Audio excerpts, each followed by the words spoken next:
Avatar Meher బాబా की जय। Legend humanity అనే గ్రంథంలో మరణము శాశ్వతత్వము లేదా మరణము అమరత్వము అనే చాప్టర్ని చదువుకుంటున్నాము. బాబా మరణము అనేది 3 ముఖ్యమైన తరగతులుగా విభజించవచ్చు అని చెప్పారు. అందులో సాధారణమైనటువంటి మరణాన్ని గురించి చదువుకున్నాము. అలాగే అసాధారణ మరణాల కోవకు చెందినటువంటి ఆత్మహత్యల విషయంలో మనము ప్రత్యేక దృష్టిని పెట్టాలి అని బాబా చెప్తున్నారు. మనం నిన్నటి రోజున ఈ సాధారణమైనటువంటి మరణాన్ని గురించి తెలుసుకున్నాం. అలాగే హఠాత్తుగా సంభవించేటటువంటి మరణాల గురించి కూడా మనం తెలుసుకున్నాం. అయితే ఆత్మహత్యల గురించి ఈరోజు బాబా ఏం చెప్పబోతున్నారో తెలుసుకునే ప్రయత్నం చేద్దాం. ఈ అసాధారణ మరణాల కోవకు చెందినటువంటి ఆత్మహత్యల విషయంలో మనం కొంచెం శ్రద్ధ పెట్టాలి అంటున్నారు బాబా. వాటిని 4 దశలుగా విభజించవచ్చును.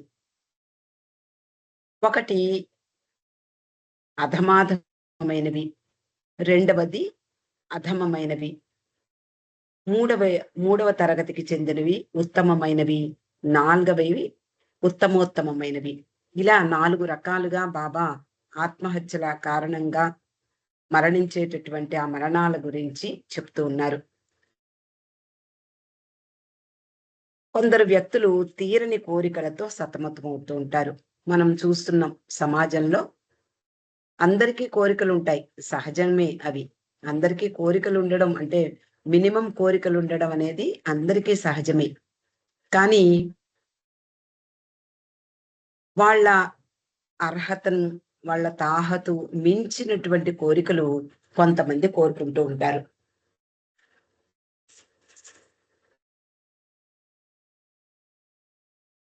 అలా కోరికలు కోరుకోవడం తప్పు కాదు. కానీ అవి తీరకపోతే ఏ విధమైనటువంటి బాధలు పడుతున్నారో మనము సమాజంలో చూస్తూ ఉంటాం. కొంతమంది ఏ విధంగానైనా వాటిని తీర్చుకోవాలని ప్రయత్నం చేస్తారు. ఎలాంటి పనులు చేసైనా అంటే నీచమైనటువంటి పనులకు కూడా దిగబడి వాళ్ళు ఎలాగైనా తమ కోరికలు నెరవేర్చుకోవాలని ప్రయత్నిస్తూ ఉంటారు. ఆ ప్రయత్నంలో ఎలాంటి ఎదురైనటువంటి విషయాల్ని కూడా పట్టించుకోరు. మనస్సాక్షిని కూడా పట్టించుకోరు. ఎలాగైనా ఏ విధంగానైనా సరే స్వార్థంతో, పూర్తిగా స్వార్థానికే కదా అవి చెందుతాయి. కాబట్టి స్వార్థపు ఆలోచనలతో వ్యవహరిస్తూ ఉంటారు. అయినా సరే వాళ్ళ కోరికలు తీరలేదు అనుకుందాం. అలా కోరికలు తీరకపోతే భంగపాటు చెందుతారు. మనసు విరిగిపోతుంది. ఆ సందర్భంలో వాళ్ళు ఆత్మహత్యకు పాల్పడతారు. మరికొందరు అంటే అనేక రకాలైనటువంటి మనస్తత్వాలు కలిగినటువంటి వ్యక్తులు ఎలా ఏ విధంగా ఆత్మహత్యకు పాల్పడతారో బాబా వివరిస్తూ ఉన్నారు. కొందరు ఘోరమైనటువంటి నేరాలు చేస్తూ ఉంటారు.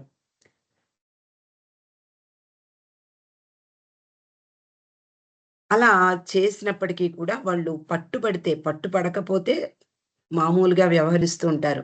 కానీ పట్టుబడితే శిక్ష నుండి తప్పించుకోవడానికి చివరి అస్త్రంగా తమను తాము హతమార్చుకోవచ్చు. మరికొందరు అవమానాలు ఎదురైనప్పుడు ఆ భరించలేక అవమానాన్ని భరించలేక నిరాశతో, నిస్పృహతో ఆత్మహత్యకు పాల్పడవచ్చు. మరికొందరు అధికారం అధికారానికై ఎలాంటి అకృత్యాలనైనా చేస్తూ ఉంటారు.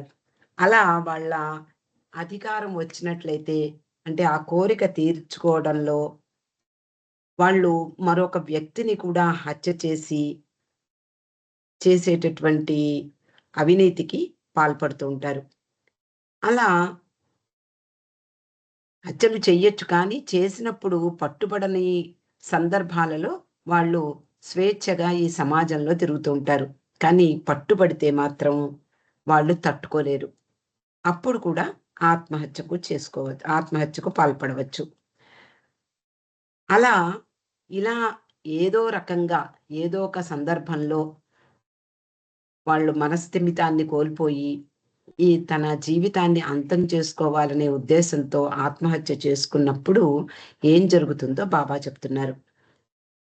వాళ్ళు అంటే అంటే దేహాన్ని వదిలి వెళ్ళిపోయినటువంటి ఆత్మ స్థూల ప్రపంచంతో గల సంబంధాన్ని అలా కొనసాగిస్తూనే ఉంటాయట. వందల సంవత్సరాల కాలం వరకు అవి వదిలిపెట్టలేవు ఈ స్థూల ప్రపంచాన్ని. ఎందుకు అంటే తీరని కోరికలే కారణం. ఆ తీరని కోరికల కారణంగా ఈ స్థూల ప్రపంచాన్ని అంటిపెట్టుకుని అవి మనుగడ సాగిస్తాయి. కానీ ఇలాంటి వాళ్ళు అంటే ఇలాంటి ఆత్మలు అర్ధ అర్ధ సూక్ష్మ ప్రపంచంలో అంటే అర్ధ సూక్ష్మ ప్రపంచం అంటే ఇటు స్థూలానికి చెందరు, అటు సూక్ష్మానికి చెందరు. ఆ మధ్యలో కొన్ని ప్రపంచాలుంటాయి. ఆ ప్రపంచంలో అంటే యాతనా ప్రపంచం అనుకుందాం. ఆ ప్రపంచంలో మనం దెయ్యాలు, భూతాలు అంటూ ఉంటాం గదా! అలా ఉండిపోతారు. అంటే ఆత్మకు ఎటు తేల్చుకోలేని పరిస్థితిలో అంటే సస్పెన్షన్‌లో ఉండిపోతారు. ఇటు స్థూల ప్రపంచానికి చెందరు. అటు పోనీ స్థూల ప్రపంచం వదిలి మామూలుగా మరణం పొందినటువంటి ఆత్మల్లాగా ఈ తర్వాత నిన్న మనం చెప్పుకున్నాం. మరణానంతర జీవితాన్ని కొనసాగించి అంటే స్వర్గము, నరక స్థితులలో కొంతకాలం ఉండి తర్వాత మరొక జన్మను తీసుకుంటారు. అలా కూడా కాళ్ళు అంటే తీరని కోరికల కారణంగా మరణించినటువంటి ఆత్మలు యాతనా ప్రపంచంలో అలా ఉండిపోతాయి. సూక్ష్మ అంటే అంటే మన ఈ ప్రపంచానికి అంటిపెట్టుకుని ఉంటాయి. ఎలాగైనా వాళ్ళ కోరికలు ఆ రూపంలో అంటే ఒక రూపం లేకపోతే అంటే మనము ఇప్పుడు మన శరీరంతో ఉన్నాం కాబట్టి మనకు కావాల్సినవి తింటాము. మనం కావాల్సినవి అనుభవిస్తాము. అలాగే మనం కోరుకున్నవన్నీ కూడా ఈ శరీరంతో మనం తీర్చుకుంటాం. కానీ వాళ్ళకి శరీరం లేని కారణంగా వాళ్ళు అలా సస్పెన్షన్‌లో ఉండిపోతారు. అలా పోనీ అక్కడ ప్రశాంతంగా ఉంటారా? కాదు. తీవ్రమైన కోరికలతో, తీవ్రమైన బాధల్ని అనుభవిస్తూ ఉంటారట. స్థూల ప్రపంచంతో బంధం కలిగి ఉండడం వలన వివిధములైన ప్రపంచంలోని అంటే ఈ ప్రపంచానికి అంటిపెట్టుకుని ఉండడం కారణంగా ఈ ప్రపంచంలో కనిపించే ఆ వస్తువులను పొందాలని అలాగే శరీరం లేకపోయినా అనుభవాలు పొందాలని అంటే వాళ్ళ కోరికలు తీర్చుకోవాలని ఎంతగానో తపిస్తారు. కానీ వారి కోరికలు ఎప్పటికీ తీరవు. ఇక్కడ వారు పడే బాధ నరక స్థితిలో పొందే బాధ కంటే చాలా తీవ్రంగా ఉంటుంది. నరక స్థితిలోనే మనము చెప్పుకుంటూ ఉంటారు. పెద్దవాళ్ళు కూడా చెప్తారు. ఇలాగా అనేక తీవ్రమైనటువంటి బాధలు నరక స్థితిలో అనుభవించవలసొస్తుందని. కానీ బాబా కూడా నరక స్థితిలో ఈ భూమి మీద భరించే బాధల కంటే తీవ్రంగా భరించవలసొస్తుంది అని బాబా కూడా చెప్పారు. కానీ నరక స్థితిలో పడే బాధల కంటే మరింత తీవ్రంగా ఈ స్థితిలో అంటే శరీరం లేని ఆత్మల స్థితిలో ఉన్నటువంటి ఈ ఆత్మహత్య చేసుకున్న కారణంగా శరీరం లేనటువంటి ఆత్మలు వాళ్ళు తీవ్రమైన బాధల్ని అనుభవించవలసి ఉంటుందట. ప్రపంచంలో మరణించిన వ్యక్తి ఎవరైనా ఈ స్థూల ప్రపంచంతో బంధ విముక్తుడై నరకము లేక స్వర్గము అనే స్థితిలో బాధలు కాని సుఖాలు కాని అనుభవించవలసి ఉంటుంది. అంటే మామూలుగా మరణించినటువంటి వ్యక్తి ఈ స్థూల ప్రపంచంతో బాబా చెప్పిన విధంగా 3-4 రోజులలో ఈ స్థూల ప్రపంచంతో పూర్తిగా బంధం తెగిపోతుంది. అలా బంధం తెంచుకుని ఇంక వాళ్ళతో ఈ స్థూల ప్రపంచంతో వాటికి ఏ సంబంధం ఉండదు. వాళ్ళు ఆ యాతనా ప్రపంచంలో యాతనా శరీరంతో స్వర్గము లేక నరక స్థితులలో వాళ్ళ సంస్కారాల్ని అనుభవిస్తూ ఉంటారు. ఇక్కడ బాబా ఏం చెప్తున్నారు అంటే, ఈ నరకము లేక స్వర్గము అనేవి 2 ప్రదేశాలుగా పరిగణించకూడదు. అవి 2 మానసిక స్థితులు. ఇవి కూడా భ్రాంతిలో ఉనికి కలిగిన ఈ ద్వంద్వ ప్రపంచంలా అవి కూడా భ్రాంతికి చెందినవే. ఆ భ్రాంతిలో ఉనికి కలిగిన ఈ ద్వంద్వ ప్రపంచంలా స్వర్గము, నరకము ఈ 2 కూడా ఊహకు సంబంధించినవే, భ్రాంతికి సంబంధించినవే అంటే మాయకు సంబంధించినవే అని బాబా చెప్తున్నారు. కొంతమంది అంటే అధమమైనటువంటి అంటే అధమాధమమైనటువంటి ఆత్మహత్య గురించి మనం చదువుకున్నాం. ఇప్పుడు కొంచెం మంచి ఉద్దేశంతో ఆత్మహత్యకు పాల్పడిన వారు ఈ ఊహకు చెందినటువంటి నరక స్థితిలో కొంచెం తక్కువ బాధల్ని అనుభవిస్తారట. అయినప్పటికీ అటువంటి ఆత్మహత్యలకు కూడా అధమమైనవే అవుతాయి. అవి అధమాధమమైనవి అనుకుంటే ఇవి అధమమైనవి. ఇవి కొంచెం మంచి ఉద్దేశంతో వాళ్ళు ఆత్మహత్యలు చేసుకుంటారట. అలా పాల్పడిన వాళ్ళు నరక స్థితిలో కొంచెం తక్కువ బాధల్ని అనుభవిస్తారు. అయినప్పటికీ అటువంటి ఆత్మహత్యలు కూడా అధమమైనవే అవుతాయి. ఈ తరగతికి చెందిన ఆత్మహత్యలకు పాల్పడేవారు ఎలాంటి వాళ్ళు అంటే జీవితంలో పూర్తిగా విసిగిపోయిన వాళ్ళు. జీవితంలో ఏ విధమైనటువంటి ఆసరా లేకుండా, ఎలాంటి ఆశ కూడా లేని పరిస్థితుల్లో విసిగిపోయి, లేదా అనారోగ్యంతో జీవితమంతా అనారోగ్యంతో బాధపడుతూ, ఇంకా ఈ జీవితానికి స్వస్తి చెప్పాలి అనే ఉద్దేశంతో ఆత్మహత్యకు అంటే విరక్తి చెందిపోయి ఆత్మహత్యకు పాల్పడతారు. లేదా కొన్ని అసహ్యకరమైనటువంటి రోగాలుంటాయి. అంటే కుష్టు రోగము మొదలైనవి. అలాంటి వాటిని బారిన పడిన వారు కూడా, అలాగే పేదరికం కారణంగా ఇతరులను దేహి అని చెయ్యి చాచలేరు. వాళ్ళ యొక్క పేదరికాన్ని వాళ్ళు దాన్ని అధిగమించలేరు. ఇతరులకు భారమవ్వడం సహించలేని వాళ్ళు. అలాంటి వాళ్ళు జీవితం పట్ల ఆసక్తి నశించి ప్రాణాలు తీసుకుంటారు.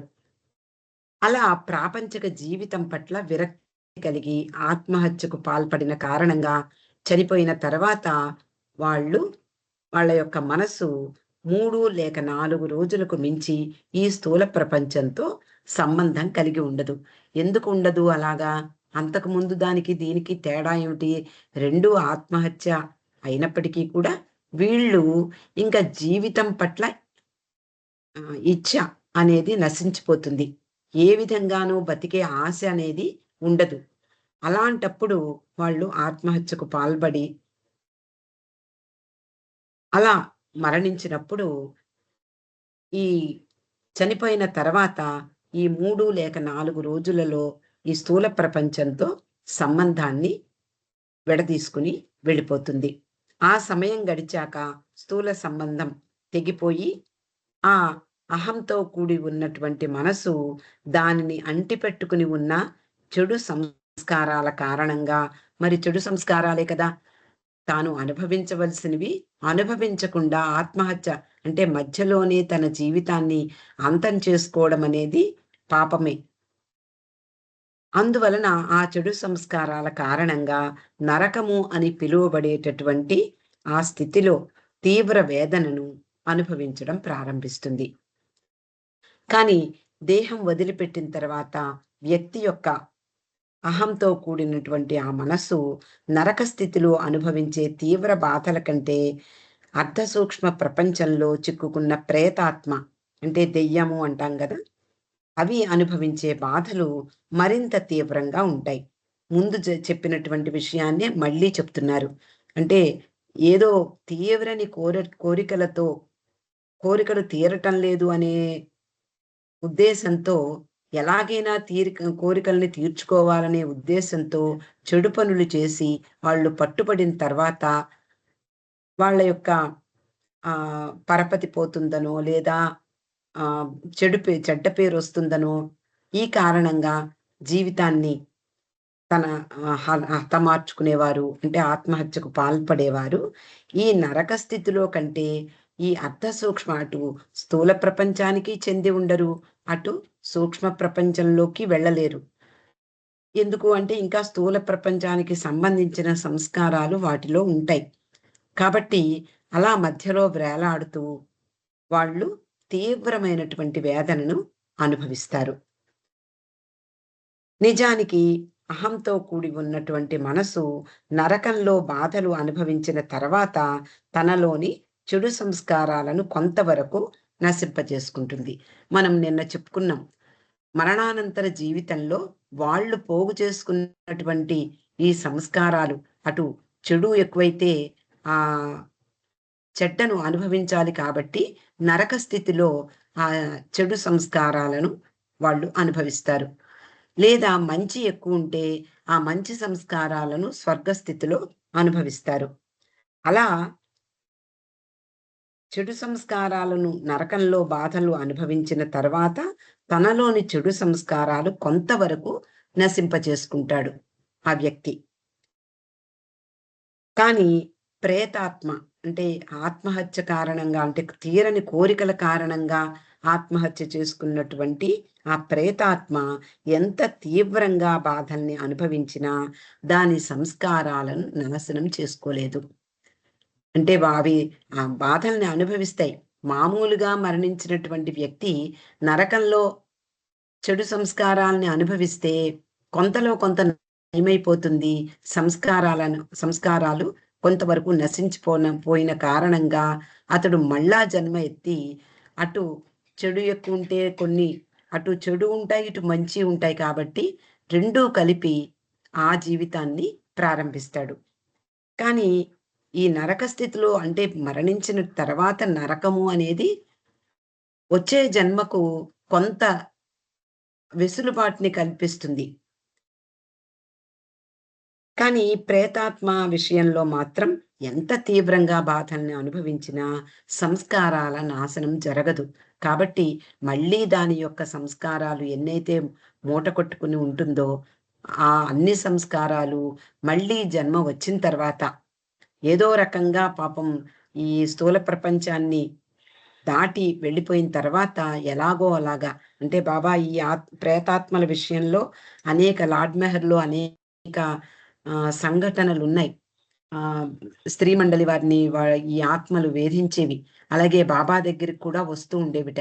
అప్పుడు వాటికి ఆహ్, శరీరాన్ని ఇచ్చాను లేదా మళ్ళీ జన్మ ఇచ్చాను అని బాబా చెప్తూ ఉండేవారు. అలా ఏదో ఒక కారణంగా అవి మళ్ళీ స్థూల ప్రపంచంలో శరీరంతో మళ్ళీ జన్మించి ఆ బాధల్ని అనుభవించడానికే అది మళ్ళీ ప్రారంభం చేసుకుంటుంది. కాబట్టి ఆత్మహత్య ఎందుకు పాపము అంటారు మన వాళ్ళు అంటే ఇంత పెద్ద కారణం ఉంది. అంతేకాక స్థూల ప్రపంచంతో సంబంధం కొనసాగించే ఆ ఆత్మ అనుభవించే బాధలు తీవ్రంగా ఉంటాయి. ఎందుకనగా దాని కోరికలు తీర్చుకునేందుకు సాధనం లేదు. కోరికలతో చనిపోయాడు. చనిపోయినటువంటి ఆత్మ అటు ఇటు కాని స్థితిలో అర్ధ సూక్ష్మ ప్రపంచంలో స్థూల ప్రపంచానికి, అటు సూక్ష్మ ప్రపంచానికి మధ్య ఉండే ఆ ప్రపంచంలో అలా వేలాడుతూ ఇటు స్థూల ప్రపంచాన్ని పట్టుకుని దానికి శరీరం లేని కారణంగా అది కోరికలను తీర్చుకోలేక ఎంతో ఎంతో అవస్థలు పడుతూ ఉంటుంది. ఎందుకు అంటే కోరికలు తీర్చుకోవాలి అంటే ఒక శరీరం కావాలి. స్థూల ప్రపంచంతో బంధాన్ని కొనసాగిస్తున్న ప్రేతాత్మ కోరికలు నెరవేరుతాయన్న ఆశను కలిగిస్తూ ఉంటుందట. ఎప్పటికప్పుడు ఏదో రకంగా నా కోరిక తీరుతుంది అనేటటువంటి ఉద్దేశంతో ఆ స్థూల ప్రపంచాన్ని పట్టుకుని అలాగే దెయ్యాలు పూనడం అనేటివి ఉంటాయి. ఎవరైనా కొంచెం బలహీనమైనటువంటి మనస్థితి కలిగినటువంటి వాళ్ళ మీద ఆవహించి వాళ్ళ ద్వారా అంటే ఆహ్, ఆహ్, అంతకు ముందున్నటువంటి తీవ్రమైన కోరిక సపోజ్ ఒక మద్యం తాగడం అనుకుందాం. అది ఆ కోరిక నెరవేరకుండా చనిపోయింది ఆ ఆత్మ. ఆ ఆత్మ స్థితిలో మళ్ళీ ఎవరైనా మద్యం తాగే వాళ్ళని ఆవహించి అది ఆ శరీరం ద్వారా అది సంతృప్తి పొందుతుంది. జీవితంలో ఎదురయ్యే ఒడిదుడుకులను ఎదుర్కొనలేక పిరికితనంతో జీవితం నుండి పారిపోవాలనే వైఖరి కారణంగా, లేదా నీచమైన ఆలోచన కారణంగాను చేసుకునే ఆత్మహత్యలు మహాపాపమని ప్రజలు నమ్ముతూ ఉంటారు. అంటే జీవితంలో ఎంతో, అంటే అందరి జీవితాలు హాయిగా నడవవు. అలా అని అందరి జీవితాలు మరీ ఘోరంగాను నడవవు. అటు కొంచెం ఎక్కువగా వాళ్ళు బాధలను అనుభవించవలసి ఉంటుంది. కొంచెం తక్కువగా వాళ్ళు సంతోషాన్ని అనుభవించవలసి ఉంటుంది.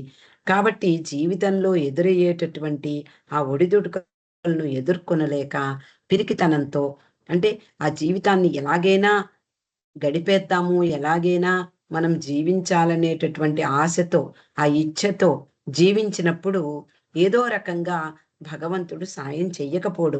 కానీ ఎప్పుడైతే పిరికితనం వచ్చిందో ఆ వ్యక్తి జీవితం నుండి పారిపోవాలని ప్రయత్నిస్తాడు.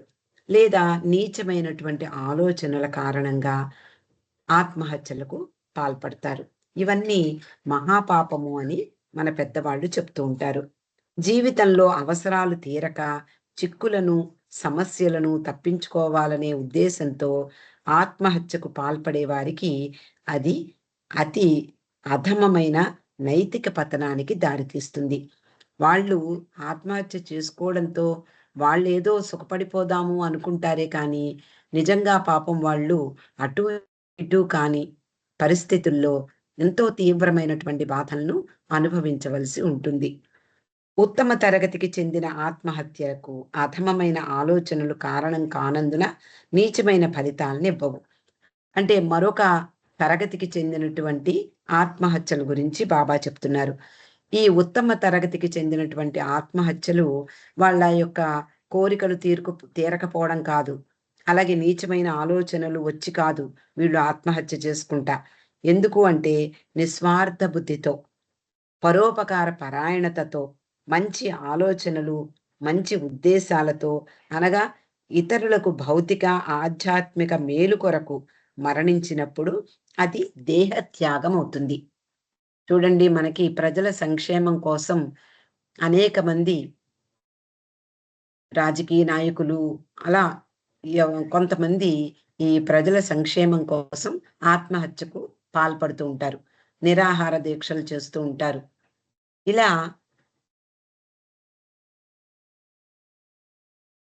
ఉత్తమమైనటువంటి ఆలోచనలతో, మంచి ఆలోచనలతో, మంచి ఉద్దేశంతో ఇతరుల భౌతికమైనటువంటి సంక్షేమం కొరకు, లేదా ఆధ్యాత్మిక మేలు కొరకు మరణించినప్పుడు అది ఆత్మహత్య అని పిలువబడదు, దేహత్యాగము అవుతుంది.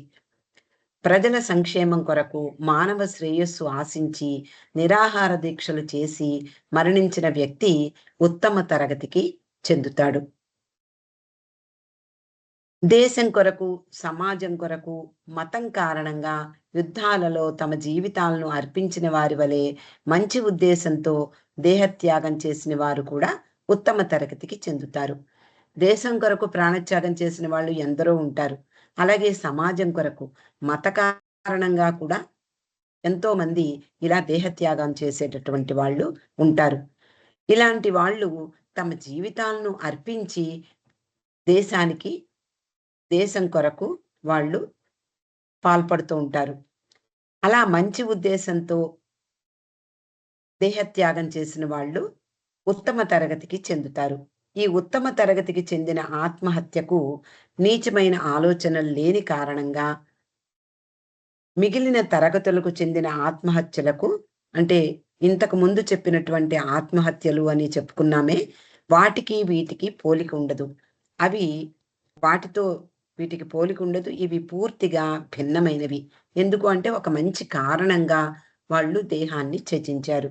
నిస్వార్థం, స్వార్థం లేనటువంటి గౌరవప్రదమైనటువంటి చర్యలలో వలె ఉత్తమ ఉద్దేశంతో తనను తాను సమర్పించుకోవడం. ఇలాంటప్పుడు చనిపోయినటువంటి వ్యక్తికి స్వర్గ సౌఖ్యాలు లభిస్తాయట. అతని ఆధ్యాత్మిక పురోగతికి కూడా ఇది తోడ్పడుతుంది. సామాన్యమైన నిస్వార్థ గుణం కారణంగా ప్రేరేపింపబడి చేసుకున్న ఆత్మహత్యలు ఉన్నత తరగతికి చెందవు. అంటే ఈ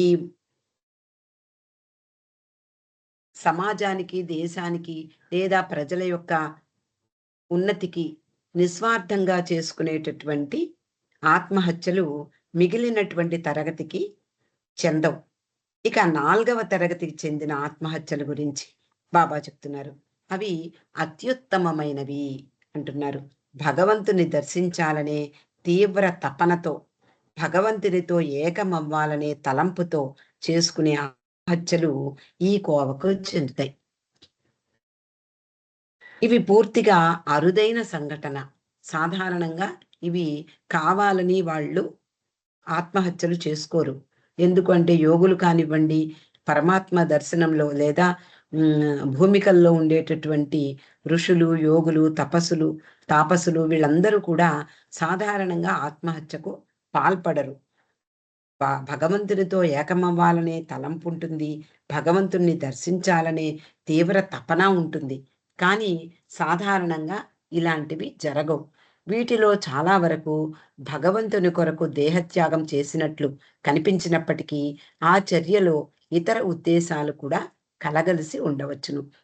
అందువలన భగవంతుని కొరకు మాత్రమే ఆత్మహత్య చేసుకునే వాళ్ళు సాధారణంగా ఉండరు. ఒకవేళ భగవంతుని పేరు మీద దేహత్యాగం చేసినప్పుడు వాళ్ళు అలా పైకి కనిపించినప్పటికీ వాళ్ళల్లో ఏదో ఇతర ఉద్దేశాలు ఉంటాయి. ఈ భూమిపై జీవితం సంతృప్తిని ఇవ్వకపోవడమే కారణం కూడా కావచ్చు. ఈ జీవితాన్ని ముగించేద్దాం. ఎంతోమంది బాబాకు చెప్తూ ఉండేవారట. పెద్ద పెద్ద అంటే సాధువులు, సాధు పురుషులు కొంతమంది ఆహ్, నాకు పేరు గుర్తు రావట్లేదు. బొంబాయిలో ఉండేటటువంటి ఒక వ్యక్తి బాబాకు ఉత్తరం రాస్తారు. అంటే కబురు పంపిస్తాడు. బాబా నేను నాకింకా జీవితేచ్ఛ లేదు. నీలో నన్ను చేర్చుకో అని. అప్పుడు బాబా సమయం వస్తుంది. నా నామాన్ని స్మరించు అని ఆయనకి చెప్తారు. అలా ఈ భూమిపై జీవితం సంతృప్తినివ్వకపోవడమే కారణంగా కూడా వాళ్ళు ఆత్మహత్యకు పాల్పడవచ్చు. కానీ భగవంతుని కొరకు ఆత్మహత్యలు అనేవి చాలా అరుదైనటువంటివి. ఒకవేళ సంపూర్ణంగా భగవంతుని పొందాలనే స్వచ్ఛమైన, పరిపూర్ణమైన ఉద్దేశంతో మరణాన్ని ఆహ్వానించినప్పుడు ఆ వ్యక్తికి ముక్తి సిద్ధిస్తుంది. ముక్తిని పొందుతాడు. కానీ భగవంతుని పొందాలనే తలపుతో, తీవ్రమైన తపనతో ఆత్మహత్యకు పాల్పడరాదని గొప్ప గొప్ప గురువులు శిష్యులను హెచ్చరిస్తూ ఉంటారు. బాబా చెప్తున్నారు ఈ విషయాలన్నీ కూడా. భగవంతుని పొందాలని ఆ తలంపుతో, తీవ్రమైన తపనతో ఆత్మహత్య చేసుకోవడం మంచిది కాదు అని గొప్ప గొప్ప గురువులు తమ శిష్యులకు బోధిస్తూ ఉంటారు. ఎందుకు అంటే అలా భగవంతుని కొరకు ఆరాటపడి ఆత్మహత్యకు పాల్పడే వారిలో ఆత్మవంచనకు అవకాశం ఉంది. నేను భగవంతుని కొరకే నేను ఆత్మహత్య చేసుకుంటున్నాను అనే ఉద్దేశంలో అతనిలో ఆ ఆత్మవంచన కూడా ఉంటుంది. కాబట్టి దానికి ఎక్కడ అవకాశం ఇవ్వరు గురువులు, సద్గురువులు. వాళ్ళ శిష్యులకు ఎప్పుడూ చెప్తూ ఉంటారు. ఇలాంటి పనులు ఎప్పుడూ చెయ్యకండి. సమయం వస్తే భగవంతునితో తప్పకుండా ఏకమవుతారు అని. లేక వారికి తెలియకుండానే అనుకోని అధమమైన ఆలోచనతో అట్టి వినాశనానికి పాల్పడే అవకాశం కూడా ఉండవచ్చును. కాబట్టి ఆహ్, అత్యుత్తమమైనటువంటి ఆత్మహత్యలలో ఏదైనా చిన్న అవకాశం ఉండొచ్చు. కాబట్టి అలాంటి ఆత్మహత్య కూడా మంచిది కాదు అని బాబా చెప్తున్నారు. కాబట్టి ఈ భగవంతుని పొందాలనే తీవ్రమైన తపన ఉన్నప్పటికీ, ఆ భగవంతుని కొరకే నేను ఆత్మహత్యకు పాల్పడుతున్నాను అని అనుకున్నప్పటికీ కూడా అతనిలో ఆత్మవంచన అనేటటువంటి విషయం ఉంటుంది కాబట్టి, ఆ విధంగా కూడా వాళ్ళు ఆత్మహత్య చేసుకోకూడదు. అలాగే వాళ్ళల్లో అనుకోని అధమమైనటువంటి ఆలోచన కూడా ఉంటుంది. కాబట్టి అది కూడా మంచిది కాదు అని బాబా చెప్తున్నారు. అవతార్ మెహర్ బాబా కీ జై.